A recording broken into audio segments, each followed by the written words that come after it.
अस्मदाचार्य पर्यन्तां वन्दे गुरुपरम्पराम्। ॐ भद्रं कर्णेभिः शृणुयामदेवाः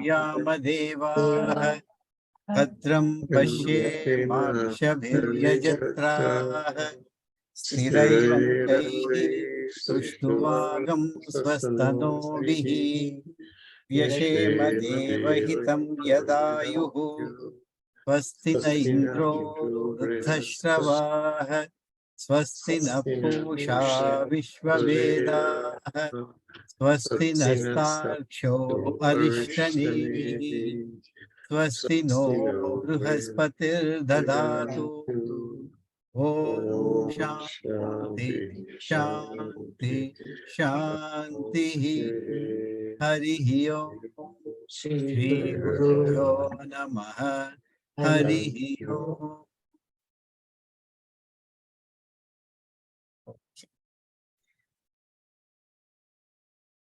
I think we read last time verse 4.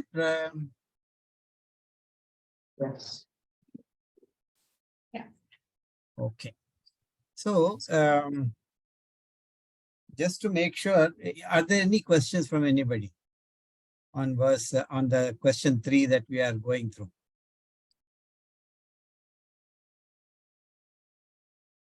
Awesome.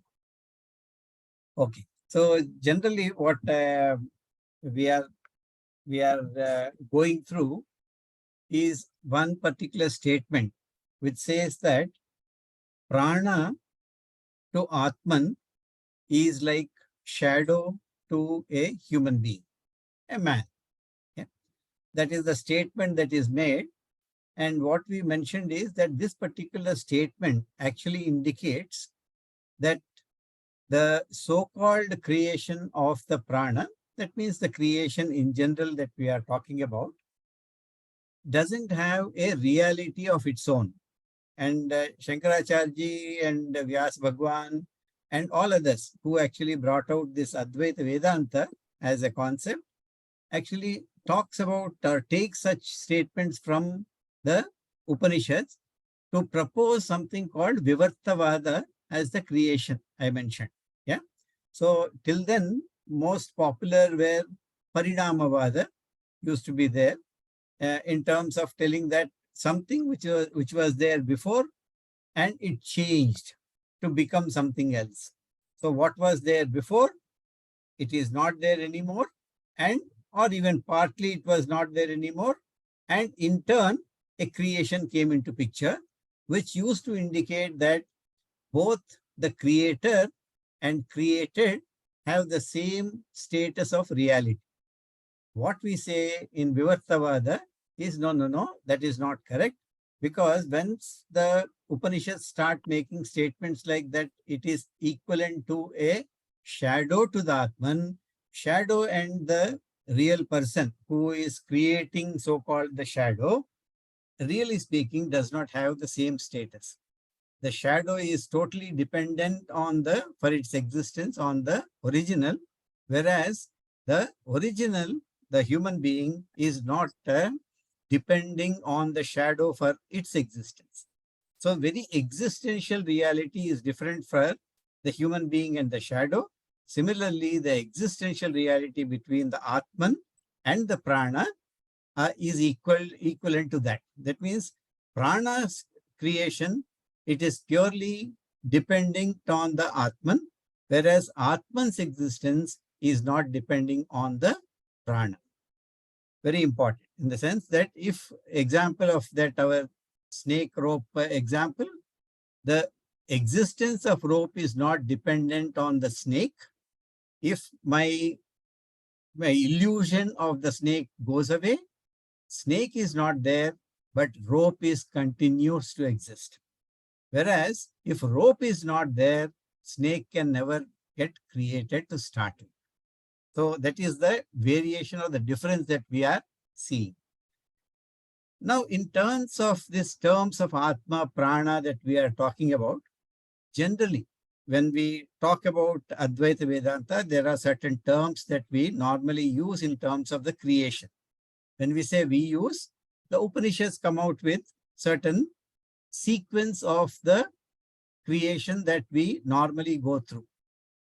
What are those sequential items that broadly, the items that are there in the Advaita philosophy and other philosophies, because this is coming from Upanishad. What it says, if you can recollect, that Atma, when we are talking of Atma, it is Satchidananda Atma. Satchit and Ananda Atma. That is the Atman that we are talking about.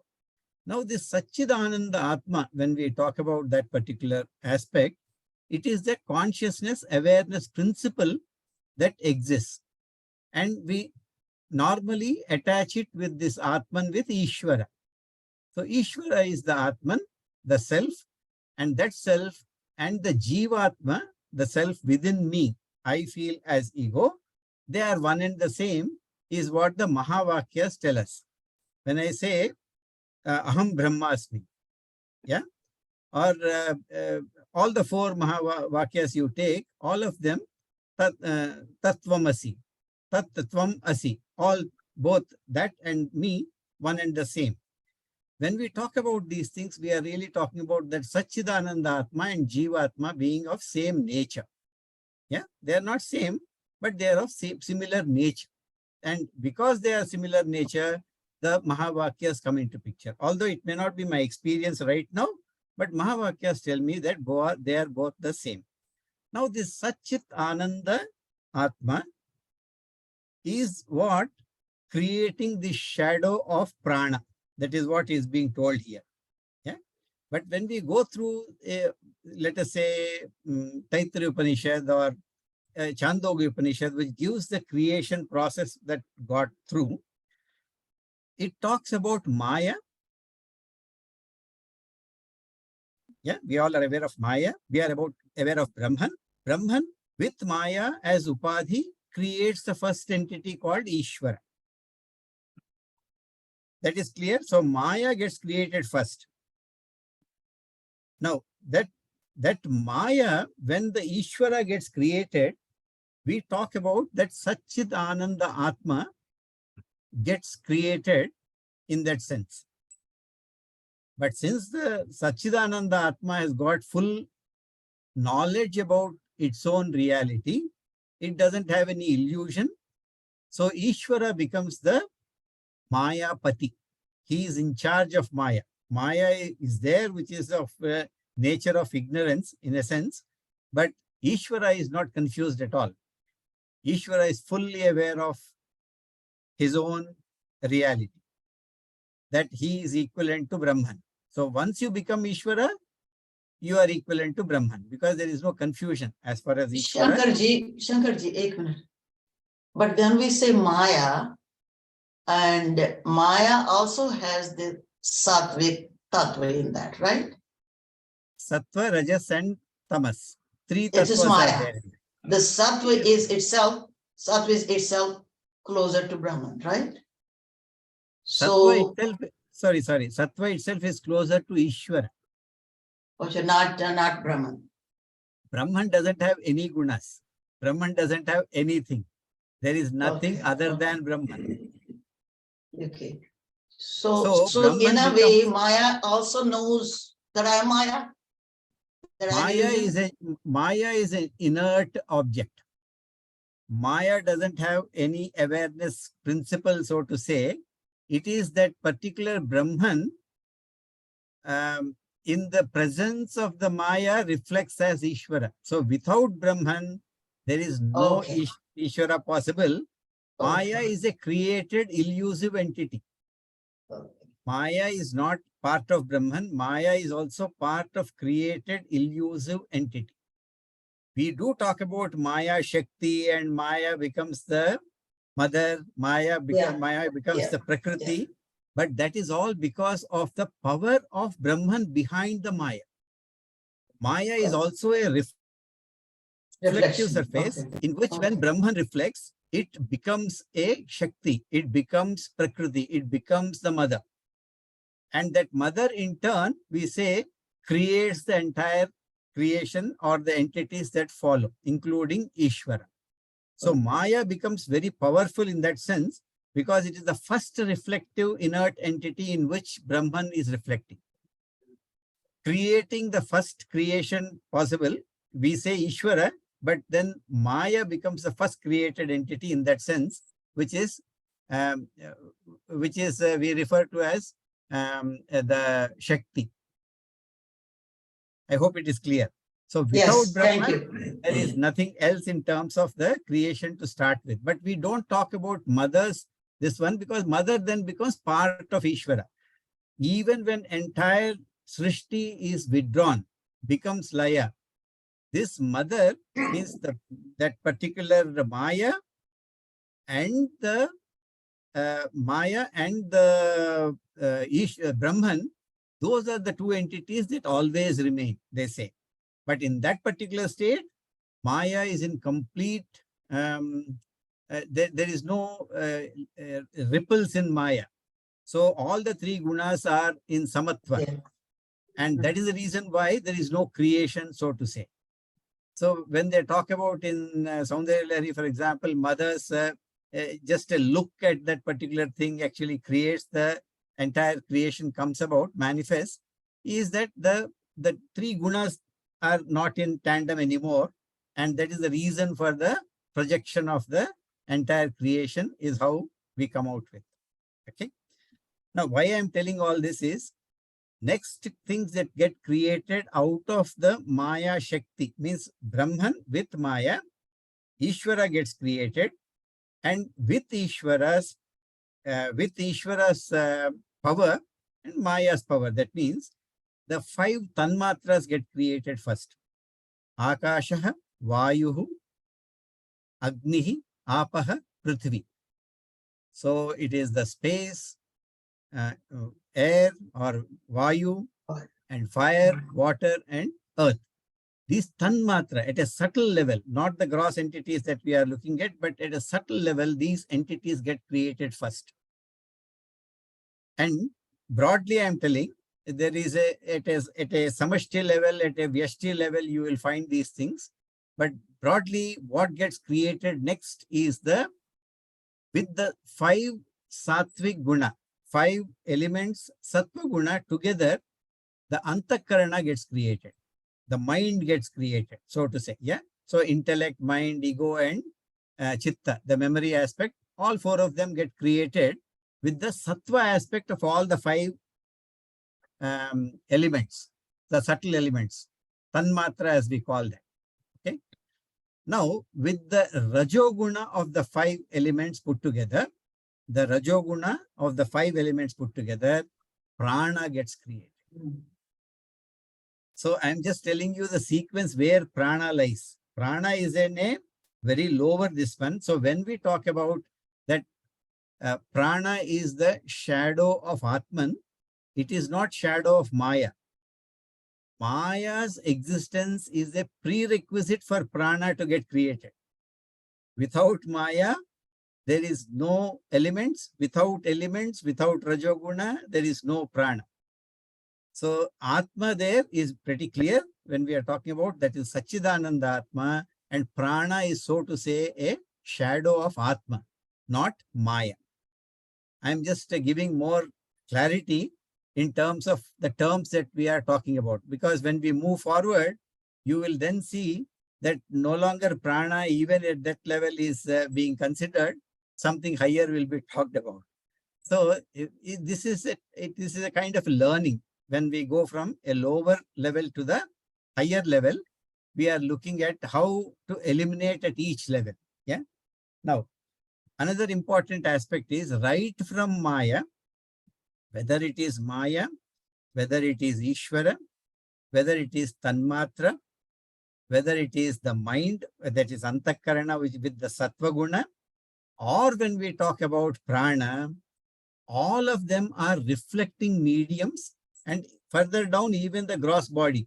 When we talk about this one, with Tamoguna, the gross body gets created.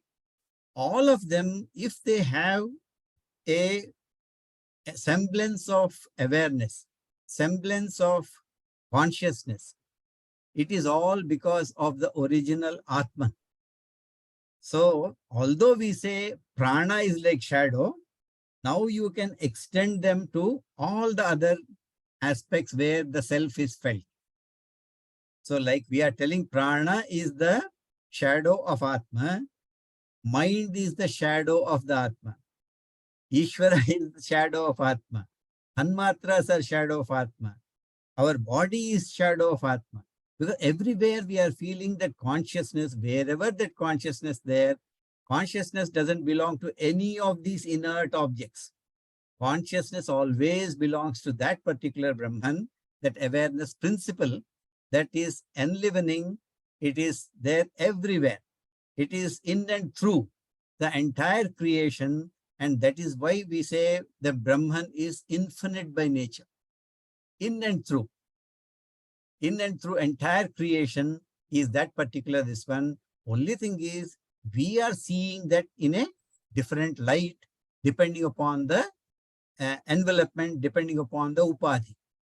So the same consciousness appears different in Ishvara, appears different in mind, appears different in prana, it appears different in the body, appears different in Jivatma that we call about. Everything looks different, but it is the same awareness, consciousness principle that pervades in and through everything that we are seeing in the creation, experiencing in the creation. Keep that in mind. It's not only prana that we talk about. Everything is enlivened, everything is illumined by that original. So, natatra suryo bhati na chandra tarakam. So it is like that particular entity, whether it is Surya, Chandra or the Deepa, anything that you talk about, everything is illumined by that one single light, which is self-illumined, that does not require any further light for us to perceive. That is, the very subject can never be objectified. That is how that Sachidananda Atma or Satyam Jnanam Anantam Brahma are being described as such. Okay.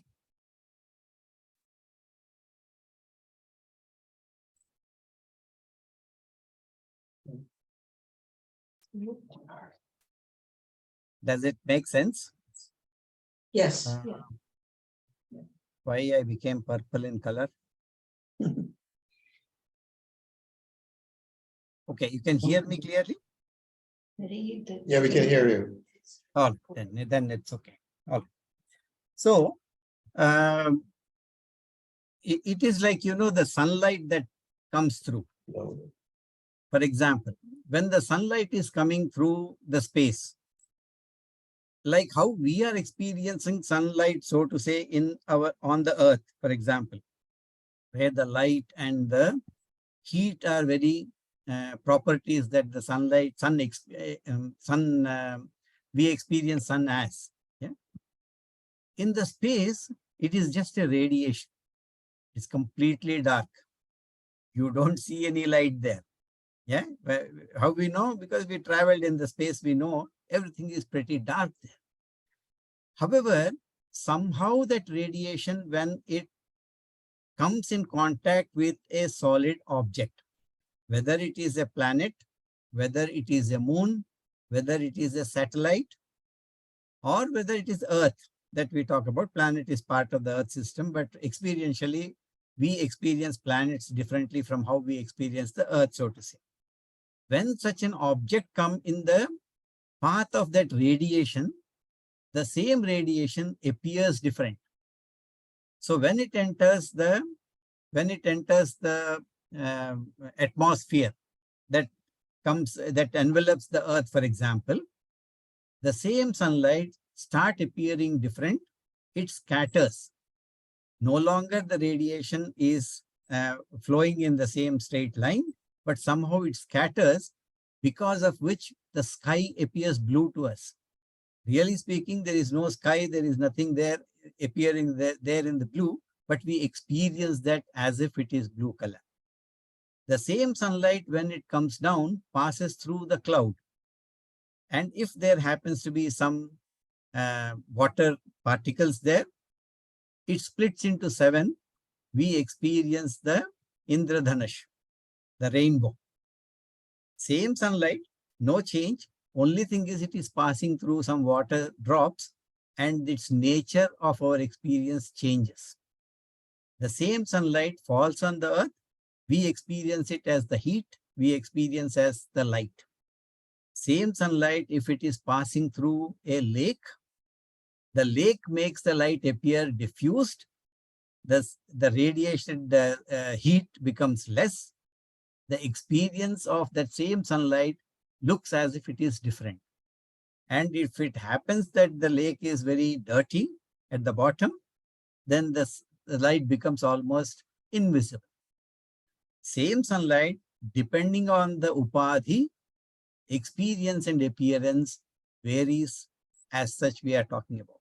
However, whether it is space, whether it is the top layer of our atmosphere, the atmosphere, water drop, or the earth, or the water, or the lake, all of them are inert by nature, all of them are dark by nature. Everything gets illumined only because of that particular sunlight that is coming through. It appears different because of the upadhi which it is passing through. We may give gradations, we may give variations in terms of our experience and various names because of that. But as such, the entire illumination is only happening because of that one source of light we call as the sun. Similarly, whatever we talk about in terms of creation, we give certain names and forms, etc. Really speaking, everything gets illumined by that particular Atman, and we require to see this reality in entire creation to recognize that infinite nature of the Brahman or Ishvara that we talk about. All right.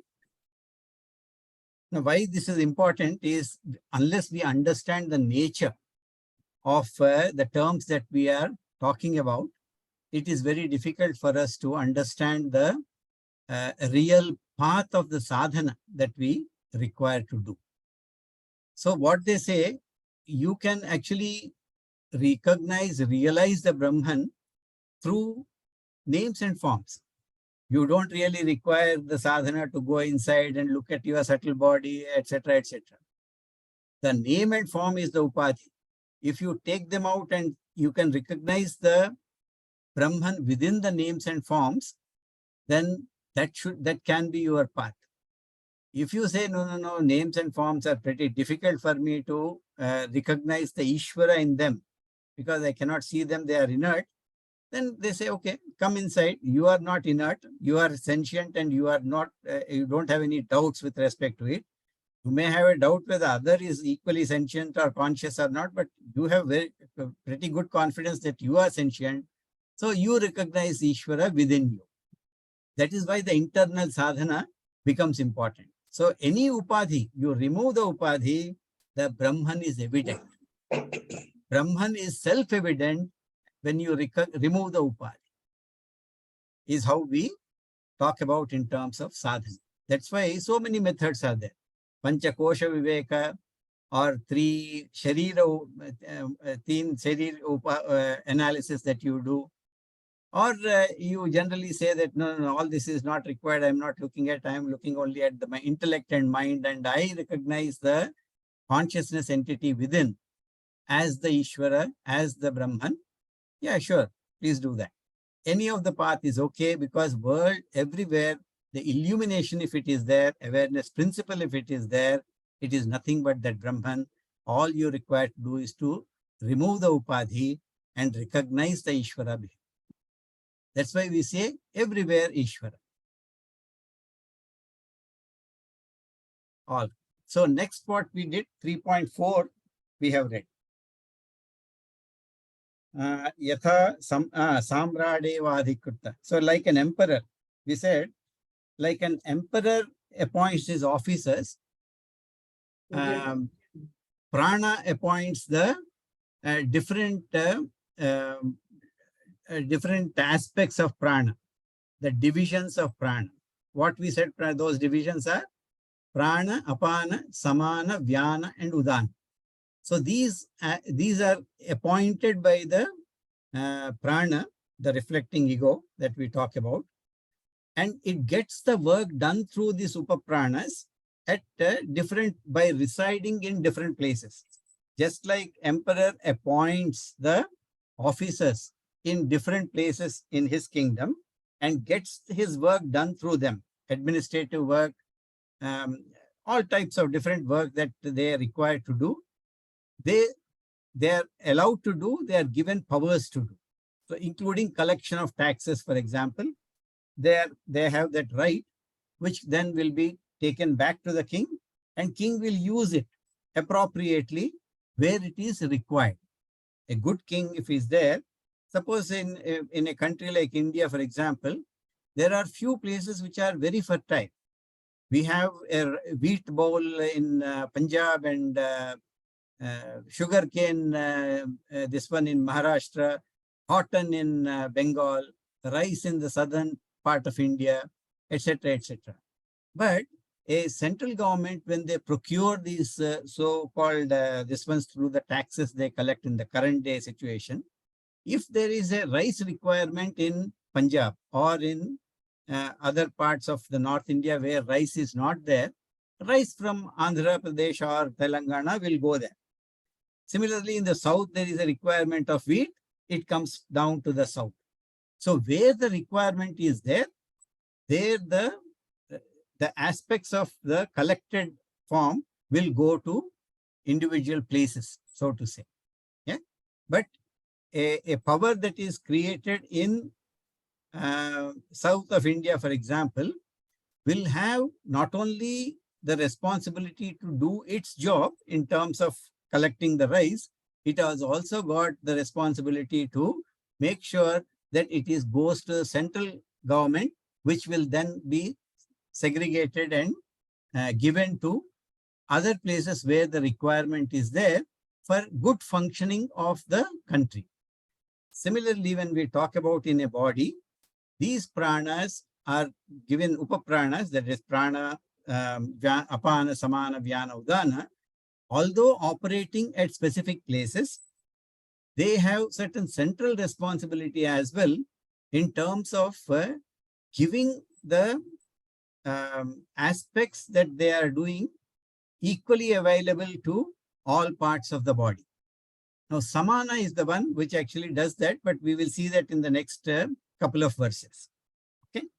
So here, what it generally says is, like an emperor appoints the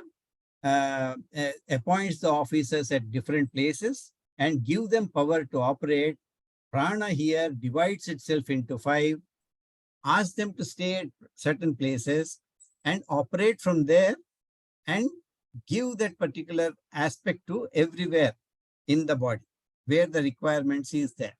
That is how it says. But here it talks about pradak pradak. In verse 4, if you see, there is a term called pradak pradak sannidhatte. Means pradak, very unique. So apana has got very unique functionality. But it helps the entire body.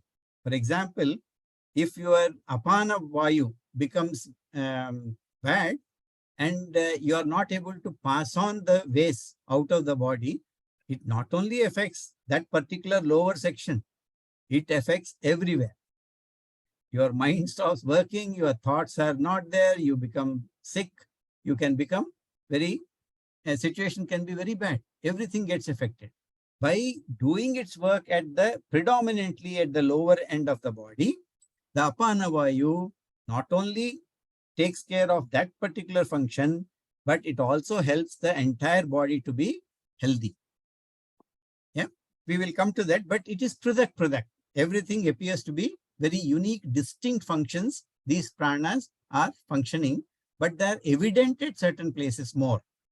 For example, when we talk about the excretion aspect which is there, the excretion mainly happens in the lower part of the body because that is where it is very evidently present. But for example, the ear wax is there. The body throws out the ear wax from the ear. That also is apana because it's also doing excretion. It is also throwing the muck out of the body, so to say.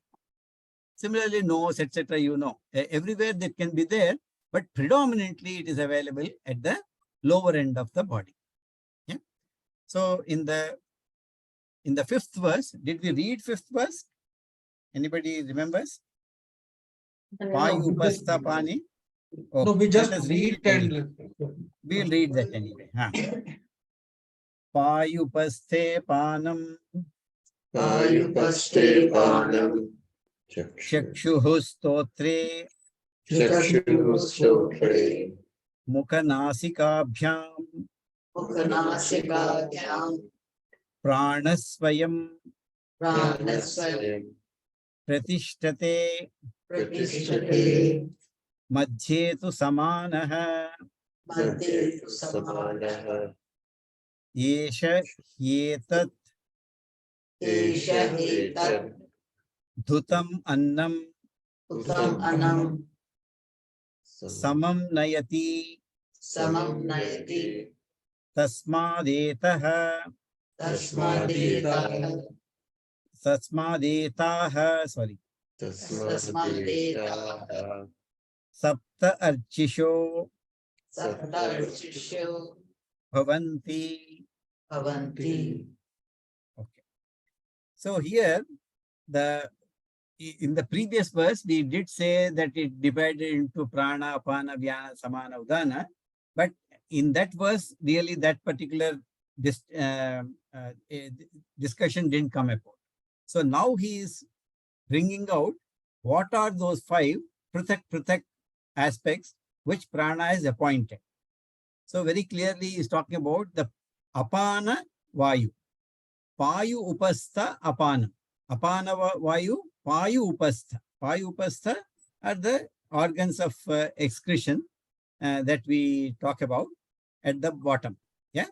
So payu upastha apan. Chakshuhu stotram mukhanasikaabhyam. So here chakshuhu stotre mukhanasikaabhyam prana. Prana by itself, swayam, prana swayam, is operating at the chakshuhu stotra. Chakshu is eye, stotram is the ear, mukha nasikabhyam. Nasika is the nose. So generally the jnanendriyas that we talk about, mukha, nasika, chakshuhu, stotram. All the 4 that we talk about, but 5 jnanendriyas. Why we talk about 5 jnanendriyas but talk of only 4? Why we are not talking of the skin? Essentially, the mouth or the tongue is both a jnanendriya and karmendriya. So it has got a taste as far as the tongue is concerned, but the taste also comes only when the touch aspect comes into picture. So the 5 jnanendriyas are represented by 4 aspects in many of our shastras, in stories as well. For example, very famous symbolism of the 5 senses is our Krishna's, Arjuna's chariot. It has got only 4 horses. If you see, typically it has got only 4 horses with the reins in the hands of Krishna, and we say horses represent the senses, 5 senses. That means actually the tongue aspect which is there represents both skin and as well as the taste. So this is a general symbolism. Don't worry too much about it, but generally they represents the 5 senses that we talk about, jnanendriyas. So where are they? Chakshuhu stotram mukhannasikabhyam. The 5 sense organs which are there along with the mouth and nose, that is where it says the prana is situated. Pranaha, swayam. Pranaha swayam. That is the word that is used in the first line if you see. Pratishtite madhye tu samana. So that samana vayu, it is said, is between these 2. So the first one we talk about the apana, which is at the payupastha, at the very lower end of the trunk, and prana by itself is situated in the 5, in the top, in the head, with the 5 jnanendriyas. That is how and in between is samana, madhyetu samana. So between these 2, you find the samana vayu operating. And what it is doing? Samanaha, yesha, etad, sorry, Yesha Heta Dhutam Annam Samam Nayat. So it is digesting the annam that is taken into the body. Samam Nayati Tasmadatte. From all this, Saptarshiche Bhavanti. So, Saptarshisho Bhavanti. Sapta Archisho Bhavanti. So, Bhavanti, actually the term Bhavanti means becoming. Becoming is Bhavanti in Sanskrit that we talk about. Here, Gurudev talks about that the 7 flames, Sapta Arshi means 7 flames. 7 flames are fed by the prana. This samana which is there in between this prana and apana is feeding the 7 flames, is how the visualization is being pictured here by the Rishi. So what are these 7 flames that we talk about? Gurudev talks about these 7 flames as the 2 nostrils, 2 eyes, 2 ears, 1 mouth. Put together 7 aspects that are there, 7 flames, he says. And these flames actually are the ones which are providing that sensation, that jnana, that knowledge that you gain from the outside world comes through these 7 flames. And each of the flame is unique, pratak pratak, and allows that particular jiva to become so-called alive. Yeah, that is how the description of these 7 flames is given here. And one very important word that is used is Heta Dutam Annam. This Heta, it is like an offering that is made. Heta term is specifically used to indicate an offering that is made through the annam to the Ishvara inside, so to say. Yeah. So already we have seen in the previous verse itself that it is that Atman which is actually creating that illumination in the various inert layers. But right now the discussion is about prana. So the prana has a very important role to play, because prana is the one which makes the body mind appear sentient for the human beings. Not only human beings, all the beings. Whatever being that is there, the prana, although it is made of Rajoguna, that's why Rajoguna becomes very important aspect as far as jivas is concerned, in terms of when we call life. If everything is sattvic, there is no life. Sattva by nature is very peaceful, calm. It doesn't have any kind of a desire that will come out of sattva, except for the desire for mukti. So it is inner seeing aspect. But entire life that we are seeing, which is normally outward flowing, comes out of the prana. So prana becomes very important in terms of the exuberance of life that we see on the planet Earth and outside as well. As per our Shastras, there are many places where such a life exhibition is there, although we have not found out till now, but hopefully you will find one day. But at least on the earth, the entire thing is there only because of this Rajoguna. Unless the action is there, the projection is not there. And unless the projection is there, life is not evident, so to say. So prana becomes a very important aspect, and hence prana is being discussed here. But really speaking, as I mentioned, everywhere where illumination is there, where that particular aspect of awareness, consciousness principle is exhibiting, all over, you will see that it is the same Atman which is prevalent. Okay. Now, whatever is between so in short, what he's talking about, the Saptarshi, when we talk about the 7 flames which are there, everything is taken as Hutam. Hutam, Ahuti, we call it as Ahuti. That means it is like a aspect that is being given to the higher power in a yajna. But in a fire aspect which is there, you give Ahuti. You give anything and offer it to the higher power, so to say. Similarly, here it says, because of the 7 flames that are there, the 2 eyes and 2 nostrils and 2 ears and mouth, the element, the sentiency, the consciousness, the prana that is there makes it them possible to gain the knowledge from the outside world. And in turn, it is as if the knowledge that is coming through this jnana indriyas is being offered as ahuti to the Ishvara within. Yeah. So, in fact, what Gurudev and others, Swamijis who give lectures on this particular thing are very enamored by the type of picture that is being painted for the entire life that we are seeing here as that particular ahuti going back to the Ishvara. The entire, this one is just like an ahuti. We have seen this in first chapter also. If you remember, the concept of Vaishvanara was introduced there. And we said, any food that we take in should be taken in as a offering to the Vaishvanara, that particular being, which is at a totality level, at a samashti level, not at the individual level. And everything we eat is like an offering to that particular Vaishvanara. So it makes it a yajna. Any small activity that you do become a yajna. And when it becomes yajna, you don't offer anything, everything. You will offer only things that are very pure, pious, and sattvic by nature.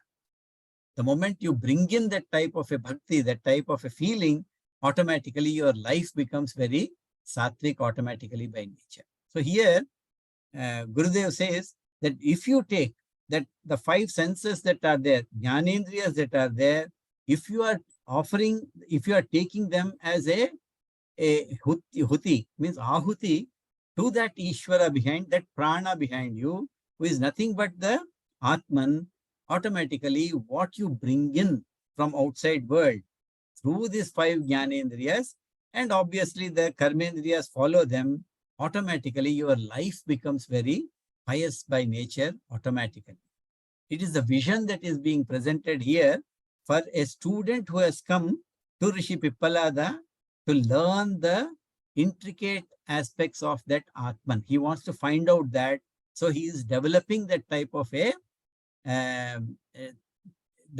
an attitude in that particular students in front of him, to say that you take that this entire jnanendriyas are being provided to you, and each one of that is supported by the light that comes, a saptarshi. Each of them is a light, and that particular light provides very pratak, very unique aspects that are coming into you.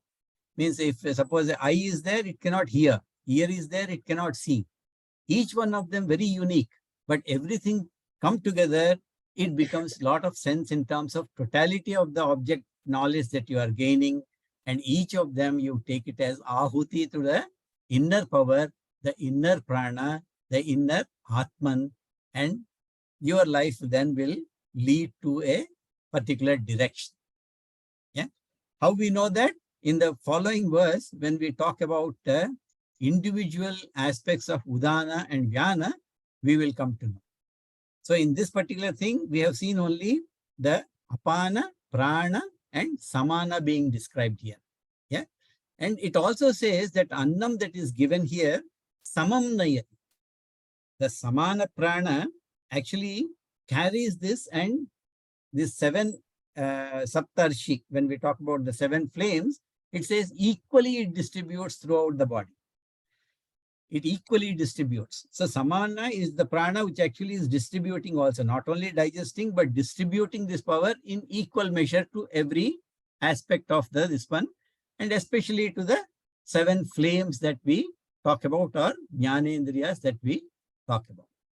Now, there are some aspects which some of the Swamijis say that this particular aspect, when we say samam, equally, really it is not equal in quantity, but it is equal in terms of requirement, the need. So, for example, if a student is studying more, his requirement of the power is in the brain. So, body or that samana prana accordingly takes major portion of that food or the shakti to the brain. because the student is learning. But if the same student goes out to, he's a farmer's son, he goes out to help his dad in the field, then no longer mind is the aspect which is required. Physically, the body, the legs and the hands, they require more power. So depending on the situation, depending on the ashrama, depending on the requirement, it actually takes the power and samam nayati. It carries the equal power too, but equal doesn't mean quantity, equal means requirement. That is how some of the descriptions are given here. Why it is important? Because these questions might come later as to, oh, this says samam, that means equally it should go to all five senses. I'm not talking, I require any power there. I'm keeping quiet, but I'm seeing, I'm reading. Eyes require more power. So what requirement is there, that becomes samam. Samam is a general term that is used. Equally carries nayati tasmadati. Yeah. So this is how the general aspect of this particular verse talks about. Now, Dayananda Saraswati, Swami Dayananda Saraswati, he is our Gurudev's Shishya only. His commentary has got some additional aspects that come into picture here. I would like to share because I feel that is important as well in terms of our understanding of this.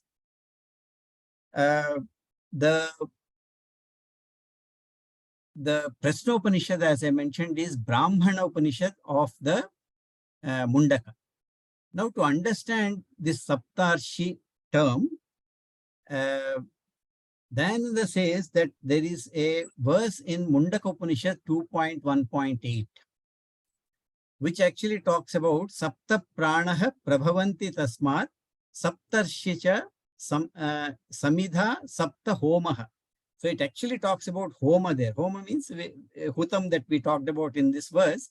That Homaha is the term that is used here.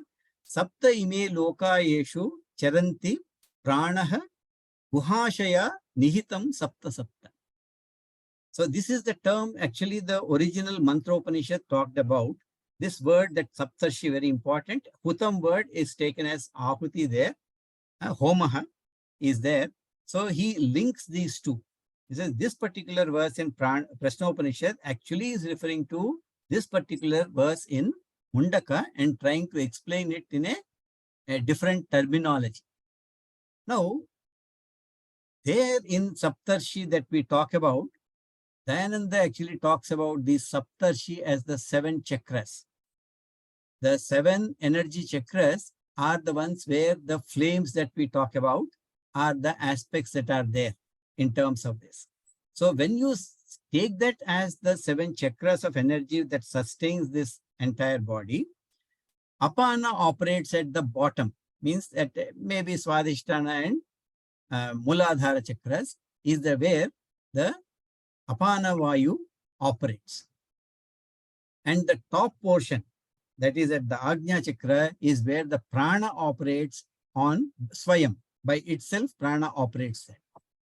In between, wherever the other chakras are there, it is where the Sama Vayu or Samana Vayu operates in between these two, and that actually becomes kind of an antariksha. The space between these two is how we can understand this particular terminology, is how he brings out. Saptarshi is a term that is used there in Mundaka in 2.1.8. Yeah? This is a grand visualization. Yeah?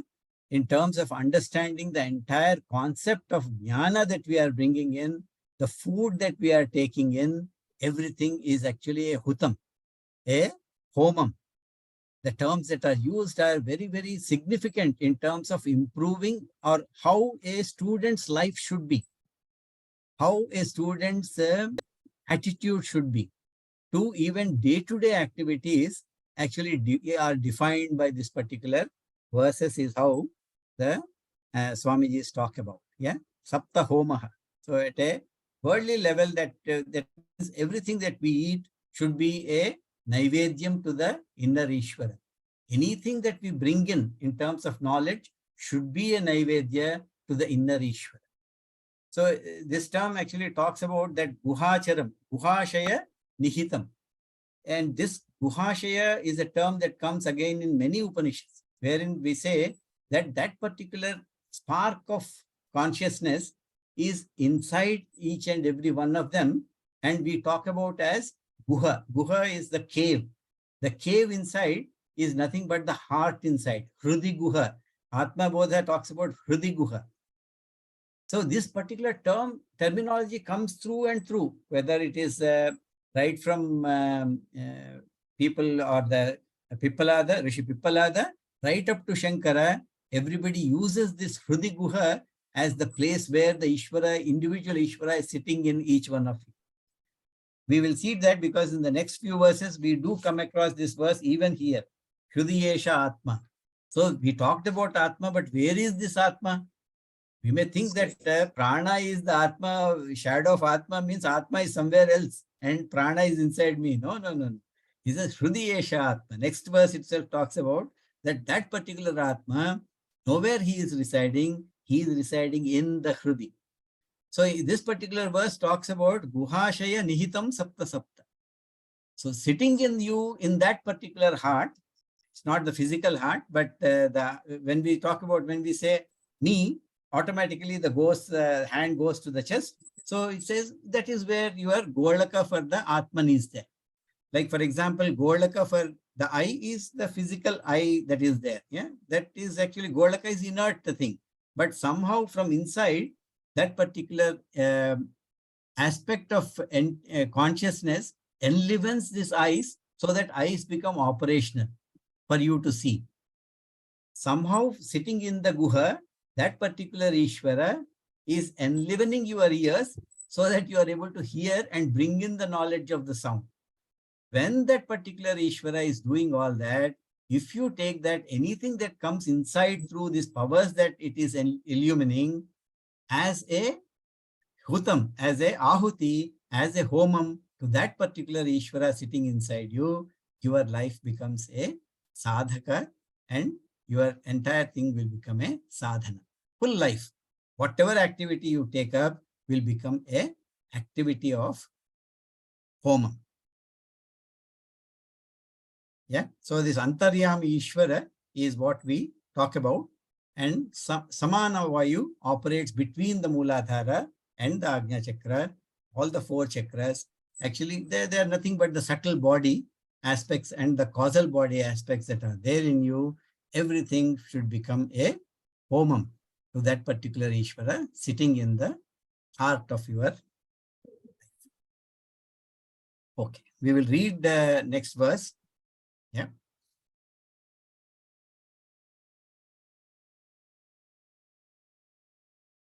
Hrudiyesha Atma. So already this Hrudiyesha Atma. Okay. Atraidad Ekasatam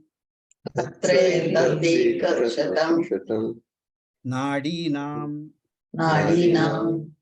Tasam Shatam Shatam Ekaikasyam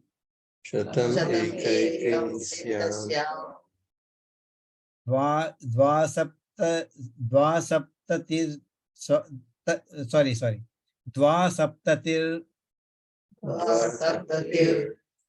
Dvasaptatihi Prakasha Pratishakha Nadi Sahasrani Bhavantyasu Vyanascharati. So it says Hrudi Esha Atma. So in the heart, indeed is this Atma. So in fact, Gurudev actually says that deliberately a Rishi has got a technique of teaching. Till now he was talking a different terminology. Suddenly he introduces a new terminology. Till now he takes the prana. Suddenly he introduced a term called Atma. And now he says that Atma, if you are thinking somewhere else, Atma, Hrudiyesha Atma. That Atma is nowhere, somewhere else, Hrudiyesha Atma. It is sitting in your own Hrudi, in your own heart. And it appears as if Prana is the shadow of that particular Atma. Remember that. Always go back to this one. So Gurudev says this particular thing is a technique of the rishis.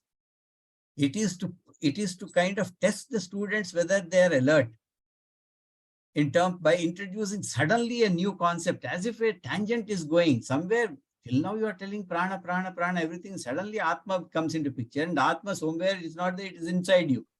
So it's a technique, he says, of ensuring the alertness of the student is always there. And also he can test to see whether the students are alert, they're learning what is being taught, so to say. And this is one of the part of, he says many of the texts actually follow this. Suddenly new terms are introduced, and they don't even take great pains to explain those terms immediately. Suddenly they are thrown, and depending upon the facial expressions, further teaching will be done. That is how Gurudev talks about these new terms. Yeah, very interesting what he says. Hrudiyesha Atma, the Atman Atra here, etat this ekashatam, 100. Yeah, ekashatam is 101. Yeah, in some you have 100, other you have 101, etc. We are actually talking of Nadi Nam. Yeah, Nadi Nam has come in the first line, if you see. So this word Nadi is again introduced by the Rishi here. And the word Nadi, really speaking, in the modern science, there is no equivalent.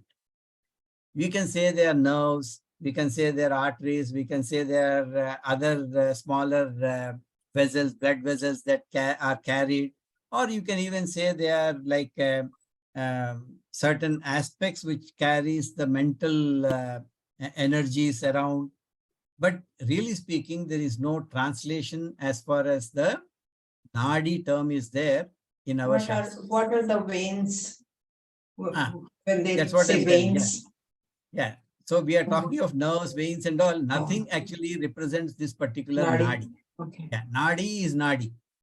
But normally in our English translations, you will find the nerves as the translation, rough translation of this particular one. But really speaking, Nadi doesn't carry blood vessels. Okay. Nadi doesn't carry any of that. How we know? Because we will see how the Nadis operate, so to say, in terms of this. And this particular Nadi, how many are there? It talks about thousands and thousands of these Nadis being present.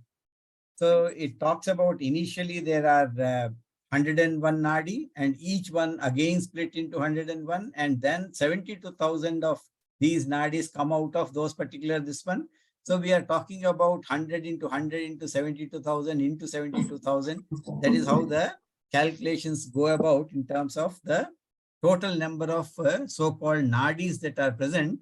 And all this particular thing says is that particular Vyana actually is moving around, charati. It doesn't do anything. It is charati, it is moving around on this, but in these nadis that are present is how the description is going.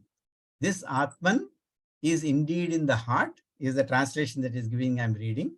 There are 101 nadis. Each of them has 100 divisions. In some books, it also is 101, doesn't matter. Here it says 100 divisions.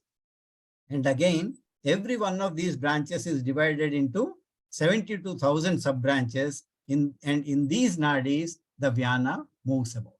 So 101 into 100 into 72,000 are the so many nadis that are currently there, is what this text is telling us.